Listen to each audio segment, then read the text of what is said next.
여러분 안녕하십니까? 지난 2022년 대선 직전 당시 이재명 후보를 향해 제기됐던 조직폭력배 뇌물 의혹 기억하십니까? 돈다발 사진과 함께 조폭이 썼다는 편지까지 등장하고 이를 사실인 것처럼 퍼나르는 이들도 많았지만 결국엔 조작된 근거에 기반한 허위 의혹 제기였다는 사실이 대선이 끝나고 한참 뒤에야 밝혀졌죠. 그런데 이미 대선 전에도 검찰에서 조폭이 썼다는 편지가 조작된 거란 취지의 감정 의견이 나왔지만 당시 이 의견이 묵살됐다는 폭로가 나왔습니다. 첫 소식 윤상문 기자의 단독 보도입니다. 20대 대선을 앞둔 지난 2021년 12월 국민의힘이 편지 2통을 공개하며 이재명 당시 더불어민주당 대선 후보가 조직폭력배로부터 뇌물을 받았다는 의혹을 제기했습니다. 전 성남국제마피아파 조직원 박철민 씨가 동료 조직원 장모 씨로부터 받았다는 편지엔 장 씨가 이 후보에게 돈을 전달했다는 내용이 적혀 있었습니다. 여기 보면은 준석 형님하고는 얘기된 거야? 생각해보니 이 지사 측에 내가 현금으로 준 건 7차례 정도, 10억 정도.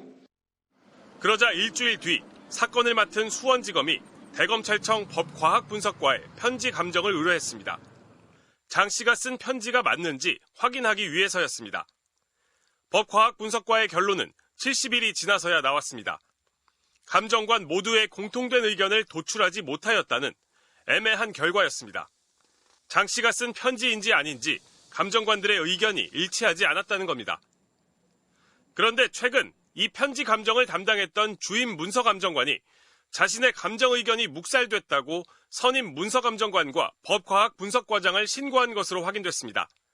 장 씨의 편지에서 이재명 후보 관련 부분과 나머지 부분의 필적을 비교해봤을 때 서로 다른 사람이 썼을 가능성이 높다고 판단했지만 선임 감정관이 정당한 사유 없이 자신의 의견을 배척했다며 권익위원회에 비실명 공익신고를 한 겁니다.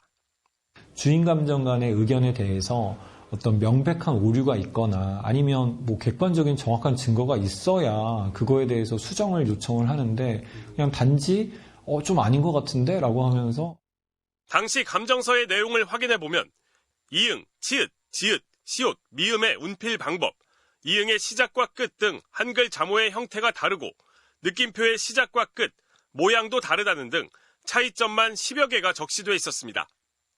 그런데 다른 사람의 필적 또는 모방 필적에서 기인된 차이점인 것일 가능성을 배제하기 어려웠다면서도 결론은 감정관 모두의 공통된 의견을 도출하지 못했다고